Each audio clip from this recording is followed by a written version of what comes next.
Por favor, eu peço que os irmãos se coloquem de pé para a gente começar a leitura da palavra. Tá?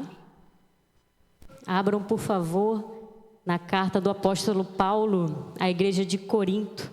A primeira carta do apóstolo Paulo à igreja de Corinto. O capítulo de número 13. Eu não vou ler todo o versículo, mas a gente vai falar um pouco sobre a igreja de Corinto. Capítulo de número 13, o versículo é o de número 8. Já é bastante conhecido, né? Diz assim a palavra do Senhor: o amor jamais acaba. Havendo profecias, desaparecerão. Havendo línguas, cessarão. Havendo ciência, passará. Pois o nosso conhecimento é incompleto e a nossa profecia é incompleta. Mas quando vier o que é completo, então o que é incompleto será aniquilado. Versículo 11. Quando eu era menino, falava como menino, sentia como menino, pensava como menino. Quando eu cheguei a ser homem, desisti das coisas próprias de menino. Porque agora vemos como no espelho de forma obscura. Depois veremos face a face. Agora meu conhecimento é incompleto. Depois conhecerei como também sou conhecido. Versículo de número 13. Peço que todos os irmãos leiam o versículo de número 13 junto comigo. 1, 2. Agora, pois, permanecem a fé, a esperança e o amor. Estes três, porém, o maior deles é o amor. Soberano Deus, Todo-Poderoso, Pai, nós colocamos em Tuas mãos esse momento, Senhor Deus, porque eis aqui a Tua palavra, Senhor Deus, e ela será ministrada.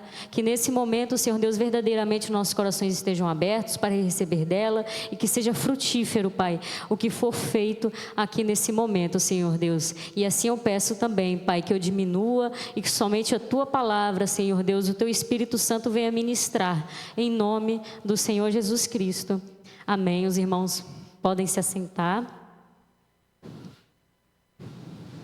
Amém.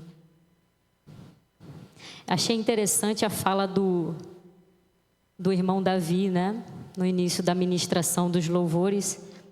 Ele falou que a igreja é a associação, né? Acredito, a instituição mais acolhedora que existe na terra. E verdadeiramente, a igreja de Cristo, ela é a instituição mais acolhedora.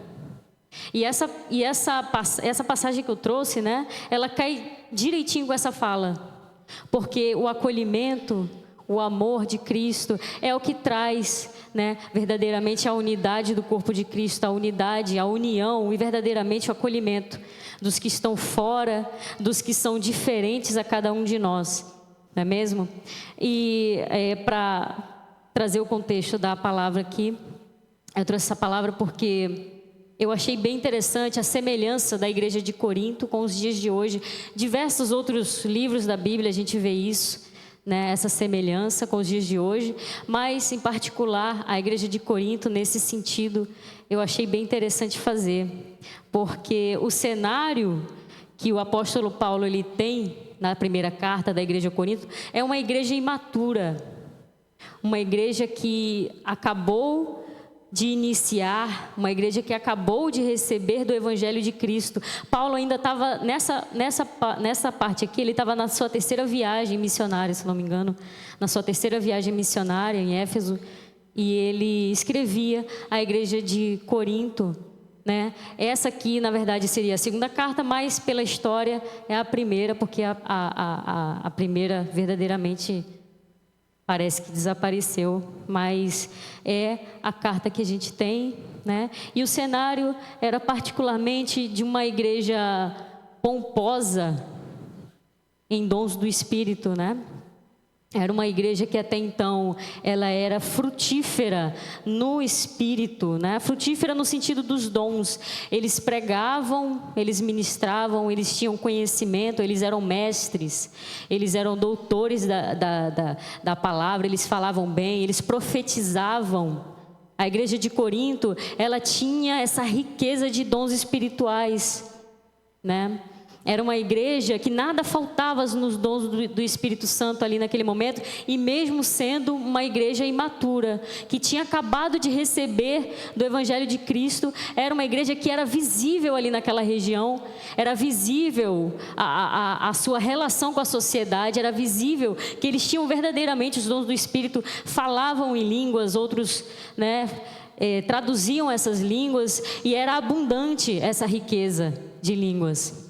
Comparando com os dias de hoje, a gente também vê, né, esse cenário de riquezas no dons do Espírito. A gente vê hoje em dia mestres em conhecimento da palavra, né? A gente vê pessoas que profetizam muito bem, pessoas que ministram muito bem a palavra, pessoas conhecedoras. A gente vê pessoas que verdadeiramente são usadas com os dons do Espírito, né? Em todo lugar a gente é bombardeado, principalmente na igreja do Brasil, né? A igreja cristã no Brasil. A gente vê uma pompa, né? Na era da informática, a gente vê o que é chamado hoje de mercado gospel, né? São pessoas que em todos os lados você vê boas ministrações, pessoas falando em língua, em vídeos na internet, e as pessoas de fora podem olhar e falar: caramba, como eles são cheios do Espírito, olha só, caramba, como eles fazem isso, gente, eles são muito cheios do Espírito Santo, eles falam em língua, eles pregam, né? Estão em todo momento, em todo lugar falando do Evangelho de Cristo, e rodam, e giram, e pulam. Esse é um cenário que a gente também vê hoje em dia, né? Em comparação à igreja de Corinto até então. A abundância de dons também permanece hoje. Mas a comparação com a igreja de Corinto, ela não acaba aí. Essas comparações, elas não param somente na abundância de dons, né? Naquele momento, o apóstolo Paulo, ele tinha o porquê que ele enviou essa carta, né? Ele tinha alguns pontos a retratar com essa igreja, que na segunda carta já são outros, mas nessa primeira carta havia alguns pontos. Alguns deles são divisões que aconteciam naquela época, as divisões na igreja, né? As divisões na igreja, elas não aconteciam somente em ideais diferentes, mas as pessoas verdadeiramente diziam: eu sigo o apóstolo Paulo porque ele tem o evangelho correto, eu sigo Apolo porque o verdadeiro evangelho estava com outro, e outros diziam: não, eu sou de Cristo porque verdadeiramente eu recebo dele, né, diretamente de Cristo o que eu devo fazer. Eu não sigo Apolo ou Paulo, eu sou diferente, eu sou mais espiritual do que vocês. E era o que acontecia naquela época, né? Os espiritualizados, eles diziam, né? Havia também algumas dissensões doutrinárias, né? Algumas pessoas achavam-se no direito de poder comer carne ou coisas oferecidas a outros ídolos. Já outros já não achavam de bom tom.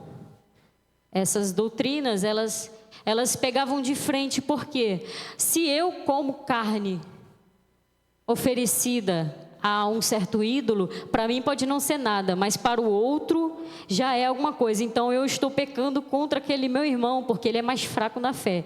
De acordo com essa passagem, de acordo com esse período, era assim que funcionava. E havia essas dissensões, né, de doutrinas nesse período.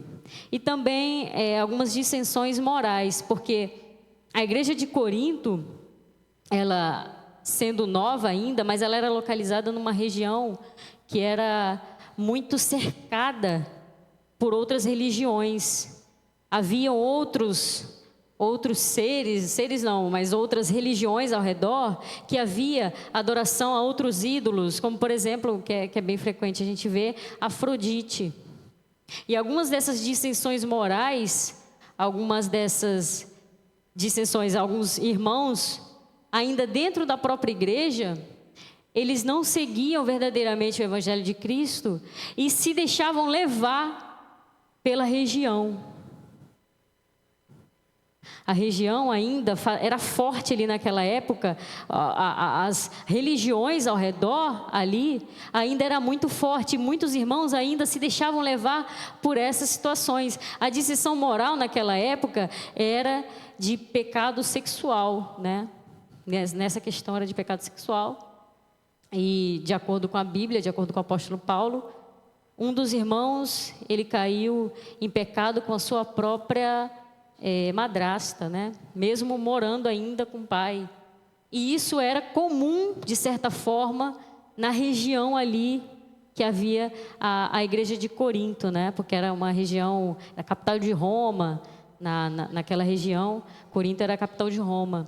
E ainda assim existia a força das outras religiões, e que muitos deixavam de se apegar dessas religiões. Muitos não conseguiam deixar de lado ainda naquele período, mas obviamente eles não tinham a Bíblia, né, a leitura. Então o apóstolo Paulo vai e entrega a eles essa primeira carta, mostrando para eles que essas dissensões morais, essas dissensões doutrinárias dentro da igreja, essas divisões, elas não devem acontecer, mas porque elas têm um problema comum, um único meio de ser corrigido, o único modo de ser corrigido, que é o que ele traz aí no final do capítulo de número 13. Porque era uma igreja com pompa, uma igreja cheia do Espírito Santo, mas que o principal eles deixaram de lado, não é mesmo? Aqui, acredito que na maioria das Bíblias que a gente tem aqui, a SBB, né? Eles colocam o início dessa passagem, não é nem desse capítulo, né? Mas ele traz o início da passagem: o amor é o dom supremo. Mas o próprio apóstolo Paulo, ele mostra, se eu não me engano é em Gálatas, né? Acho que é Gálatas. Ele mostra que o amor não é um dom. Porque o dom aqui, o próprio apóstolo Paulo fala que cada um tem um ou tem dois, mas um pode não ter um dom, o outro tem o outro, né? Um fala em língua, o outro deixa de falar em língua, mas traduz. Um cura, mas o outro não cura, mas ele é profeta. Um é profeta, mas também ele não fala em línguas, e assim vai. Cada um tem a sua parte. O amor, de acordo com o apóstolo Paulo, em Gálatas, vou até tentar abrir aqui. O apóstolo Paulo, ele nos mostra algumas folhas adiante aí, Gálatas, aqui 5, Gálatas, capítulo 5, capítulo 5, versículo do número 22, mas o fruto do Espírito é o amor, alegria, paz, longanimidade, benignidade, bondade, fidelidade, mansidão, domínio próprio. Contra estas coisas não há lei. O apóstolo Paulo, né, nessa carta em Gálatas, ele mostra que o fruto do Espírito, diferente do que é dado em 1 Coríntios, o fruto do Espírito é algo presente na vida de um cristão. Todos os frutos do Espírito, não há dissensão entre um ou outro. Não é um que tem mansidão e o outro tem amor, mas esse não tem amor e o outro tem mansidão, o outro tem longanimidade. Não, todos que têm e são batizados com o Espírito Santo, esse é o verdadeiro fruto: o amor, mansidão, longanimidade, fidelidade. E contra essas coisas não há lei.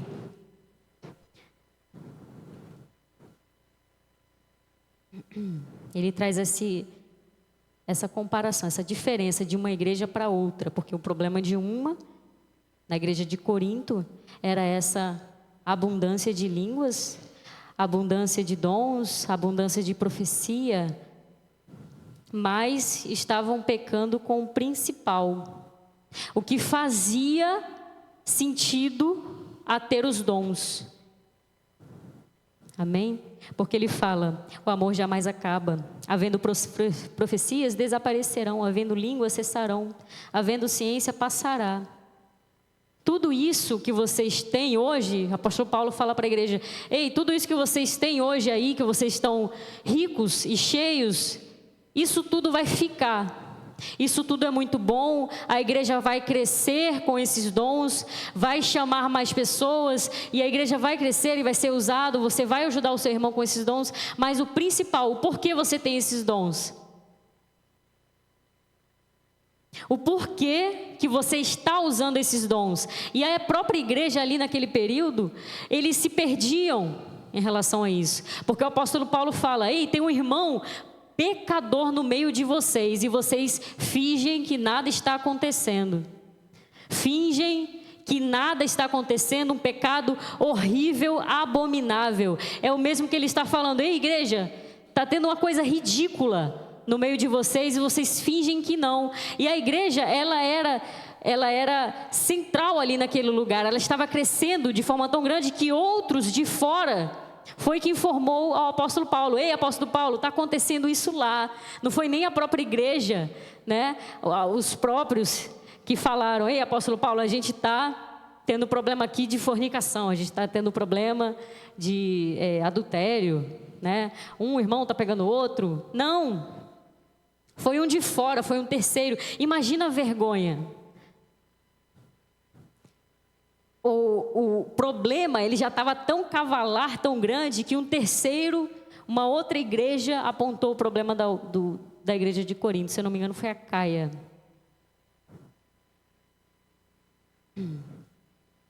Mas ainda assim, o apóstolo Paulo fala, né? Quando vier, ele fala que a profecia é incompleta. Quando vier o que é completo, então o que é incompleto será aniquilado. Quando eu era menino, falava como menino, sentia como menino, eu pensava como menino. Quando cheguei a ser homem, desisti das coisas próprias de menino. Porque agora vemos como no espelho, de forma obscura. Depois veremos face a face. Agora meu conhecimento é incompleto. Depois conhecerei como também sou incompleto. Ou seja, essas coisas aqui, elas são incompletas. Mas virá o momento em que a gente verá face a face o que é completo. Virá o momento em que tudo isso daqui vai ser deixado de lado, e o que verdadeiramente nos faz, o que é que tem sentido a nossa vida, o que é que tem sentido a nossa pregação, o que tem sentido as nossas profecias, virá e será completo em si mesmo, que é o amor, Cristo, o próprio Cristo. O que é completo, a gente verá face a face, a gente vê como de forma obscura, como no espelho, né? O espelho naquela época não é o mesmo de hoje, ele era mais embaçado assim, enfim, era só um metal polido, aquele era o espelho, era como se a gente visse hoje. Eu vejo um irmão, eu tenho que ver Cristo nele, como de forma embaçada. Irmão, eu consigo ver Cristo em você, mas ainda está incompleto. Vai chegar o momento em que eu vou de frente a frente ver o meu amor, eu verei o meu amado, o meu Cristo. Aí sim eu verei de forma completa o que você, de alguma forma, aparenta mais ou menos, mas ainda assim, você é meu irmão amado em Cristo. Você aparenta sim a unidade de Cristo, e é lindo essa forma obscura, porque a gente está tentando cada dia mais deixar de lado essas coisas terrenas. A gente cada dia mais aqui, ainda na carne, a gente caminha cada dia mais contra isso para de alguma forma parecer Cristo, mas chegará o momento em que a gente vai ver de forma completa, e para isso o apóstolo Paulo fala que permanece a fé e a esperança, mas o amor desses três é maior, é o que vai permanecer. O que vai ficar é os dons de línguas, é a profecia, é o que a gente usa aqui, verdadeiramente é importante, né? É a nossa maestria, é a nossa linguagem, o nosso erudismo. Tudo isso vai ficar. Tudo isso é incompleto em si, porque tem um sentido só, todas essas coisas. E a igreja de hoje em dia, a gente vê essa inflamação. O nosso pastor, ele de vez em quando traz esse comparativo, né? Como a igreja evangélica, como o protestantismo tem crescido no Brasil.